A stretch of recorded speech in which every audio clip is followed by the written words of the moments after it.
Hi everyone, today we are going to learn how you can install a plugin on WordPress. First thing you have to do is log into your WordPress admin dashboard.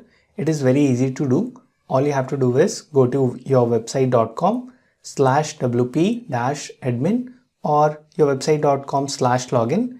Then enter your username and password to log in. After that, you have to go to plugins section. Then click on add new plugin. Now you can see a list of plugins available. These are the featured WordPress plugin. All these plugins are from the wordpress.org official repository, and most of these plugins are free or they have a free version. To install a plugin, you have to search for it here. In the search bar, just type a keyword or the plugin name you are looking to download. For this tutorial, I'm going to download a caching plugin which will improve the performance of my website. Now you can see there are multiple plugins which are all related to caching. Before installing the plugin, you should look at few things to decide if you should install it or you should not. For example, I want to install this plugin because it is provided by official wordpress.org team. It's automatic, but they are kind of same team. You can see here this plugin was recently updated a month ago. It is compatible with my WordPress version and it has 1+ million active installations and very good 4.5 ratings. So I can click on install now and install it. But if you come across a plugin which was updated a year ago or a very long time ago and maybe it is not compatible with your WordPress version or the ratings are very poor, then you should click on more details. From here you can read the description. You can also go to the reviews tab and from here see the recent ratings and understand why that plugin has received poor ratings. You can also see more details about the plugins, installation, FAQ and description. From here you can understand what this plugin does and if you should install it or not. So I will close this. To install the plugin, click on install now. Once installed, you have to activate the plugin. Click on activate now. You can see the message here, plugin activated. Now let's learn the second method to install and activate a plugin.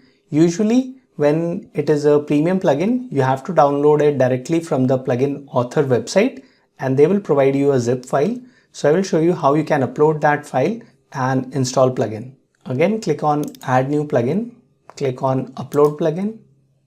Here you will see an option to upload a zip file. This you cannot upload file of any other type like an image file or with any other extension, even if it is a compressed file with any other type of extension, like there are various extensions like WinRAR files or something else. Click on choose file. Now on your PC you have to navigate to the folder where the zip file is stored. Select the zip file, click on open.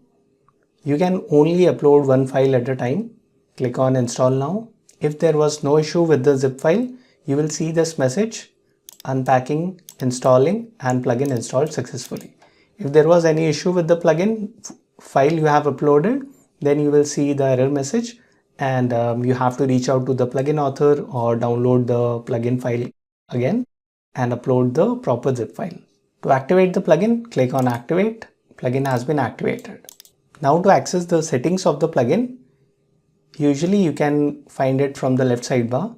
Here in the settings, you can find the super cache plugin option is here. So you can find all its related setting from the plugin page and then configure that plugin.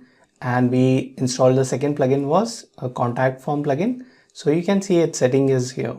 If you cannot find the plugin settings that you just installed and activated, sometimes that can happen as they are located at different places depending on how the plugin author has decided. So you can go to plugins, go to install plugins, and then from here you can find the settings direct option. Click on settings here and it will directly take you to the contact form page. Similarly, you can go back to again install plugins. From here you can find setting option of all plugins that are currently installed and activated. From here, the plugins page, you can do a lot more tasks, like you can do some bulk actions. You can see the updates available and update them. You can activate, deactivate plugins in bulk, or you can also individually select a plugin, then click on deactivate and click on apply to deactivate that plugin. You can also delete them. For that, you have to first deactivate them and then delete. And similarly, you can update them or select these settings to enable or disable auto update. All these options can be done for individual plugins, or you can do them in bulk. I would suggest you, when updating plugins, do not select a lot of plugins like 5 or 10 plugins at once, as it may cause conflicts and may also cause your website to crash. Sometimes I would suggest you to go with 3 or 4 plugins and then update them in batches. Also, make sure before updating or making any changes, please create a backup of your website